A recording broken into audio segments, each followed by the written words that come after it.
welcome back for our final segment of Across the Gulf Coast. Well, now we are joined, as promised, by the PACE Center for Girls. I have Denise Abels and Mary Gamble here joining me. Ladies, thank you so much for coming on the show. Thank you for having us. Absolutely. Welcome back, Denise. And let's talk about the PACE Center for Girls. For people out there that might not be familiar with what you guys do or what the program is, give us an overview of the PACE Center for Girls and how they benefit young ladies in our community. Okay, I'd be happy to. So PACE, around here, a lot of people may think it's at PACE, Florida, but it's not. And so it stands for Practical Academic and Cultural Education. And it was begun by a lady in Jacksonville, Florida, named Vicki Burke, and she was a social worker who realized that these ladies that she was working with were all going to go to prison unless they got some education and some counseling. And so she decided, she convinced the judge to do that.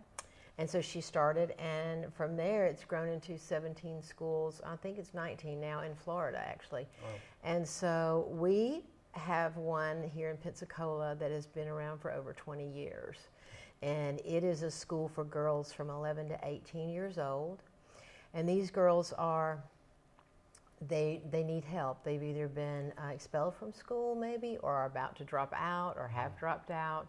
And they're on the fringes. Some of them have already been in the juvenile justice system.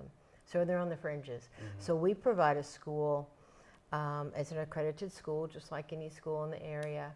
And they get lots of counseling and smaller classrooms, and they blossom.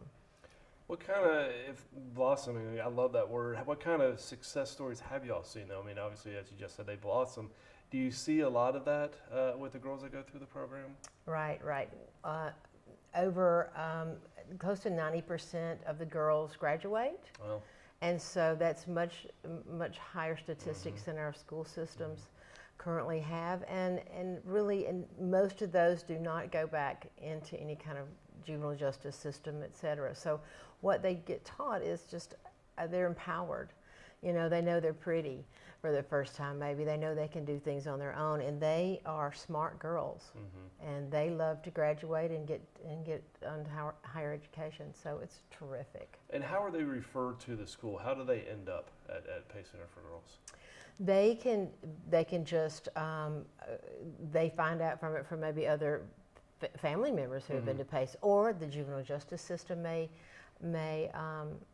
recommend them. The court system recommends them sometimes, and or guardians and parents give us a call. And so is it a nonprofit organization? It is nonprofit, and you know, but we do get funds. So we get funds from the juvenile justice system, yeah.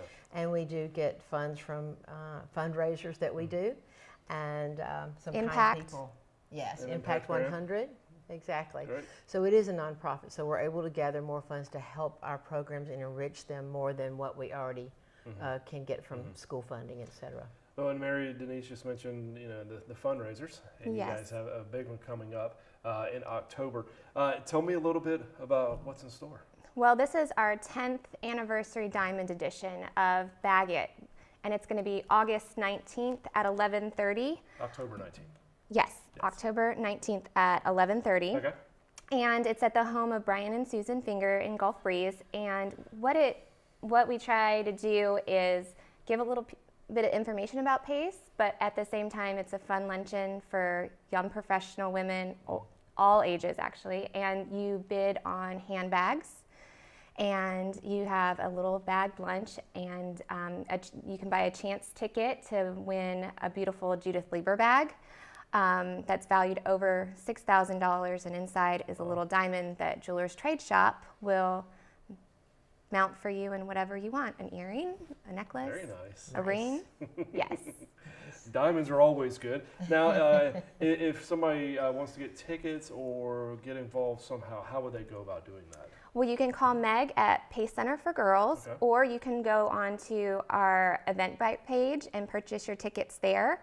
There is an early bird special, which you can get your ticket and a Judith Lieber chance ticket for $80, which is a really good deal. That is a good deal. Yeah. That is a good deal. Now, are you still looking for sponsors or any kind of anything Yes. like that to go along with it? We're looking for a presenting sponsor, but we would love any sponsorship levels. Our biggest goal is to raise enough to get to our $10,000 sponsorship level, which we have not yet done. Okay.